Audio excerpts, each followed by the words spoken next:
The NBA trails Major League Baseball and the NFL in generating revenue. In generating social change, it leads by a lot. Last Wednesday, 3 hours before Game 5 of the first round of playoffs, the Milwaukee Bucks announced they wouldn't take the court that night.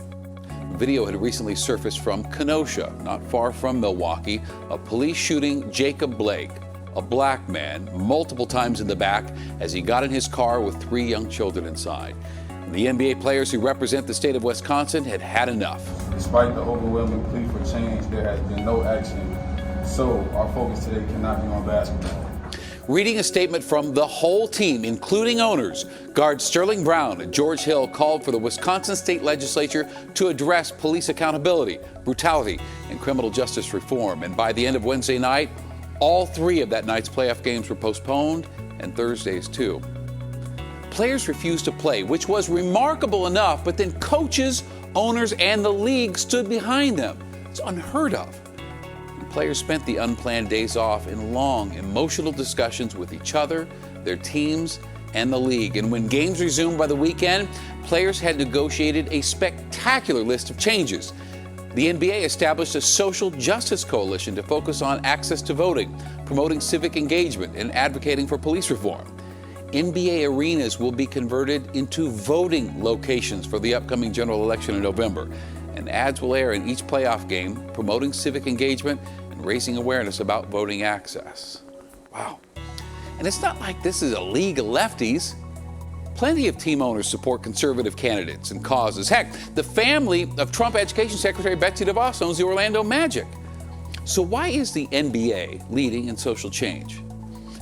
First and foremost is the players and the leverage they have. As Lakers forward Anthony Davis said, if the owners don't keep their word about these new policies and procedures, quote, then we won't play again. It's as simple as that, unquote. Now, though legally it may not be as simple as that, the reality is, yeah, pretty much is. More than others, the NBA is a player-centric league. Teams are small, only 15 on each team. No one's hidden beneath a helmet or buried in a 55-man roster. And these small teams are made up of powerfully influential stars, many of whom advocate for social justice. Take LeBron James, a dominating force on the court and a dominating cultural force. He can move the needle of public opinion through his 120 million social media followers.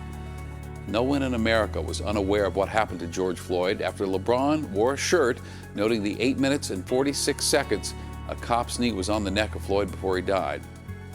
Nugget star Jamal Murray had the faces of police violence victims painted on his shoes. And he had this to say after his 50-point game in Game 6 against the Jazz. And in life, you find things that hold value to you, and things to fight for. And we found something worth fighting for as an NBA, as a collective unit. And I use these shoes as a symbol to me to keep fighting all around the world. But it's not just the players. The NBA also has a passionate, vocal commissioner in Adam Silver.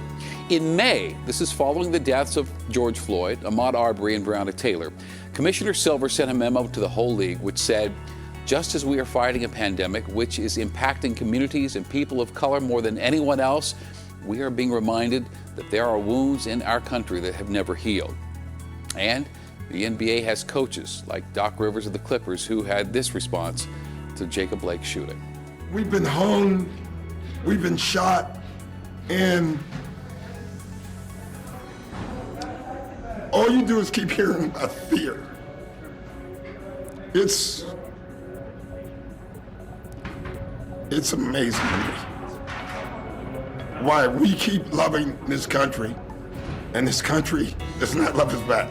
It's hard to imagine many NFL coaches reacting that way. And then compare all of this to the NFL's response to Colin Kaepernick taking a knee during the national anthem. When the NBA postponed its games last week, the dominoes fell. Games were canceled in Major League Baseball, Major League Soccer, the NHL, the NFL canceled practices. And if social change continues to sweep through pro sports, given their impact on America, this could be a watershed moment for race relations in the U.S., led by the NBA. And now we'd sure like to hear from you. Do you want to see other leagues follow suit? What if the Bronco players felt called to sit out? Would you support them? What if the Rockies did that in a wild card game? please let us know with an email to 360@thedenverchannel.com.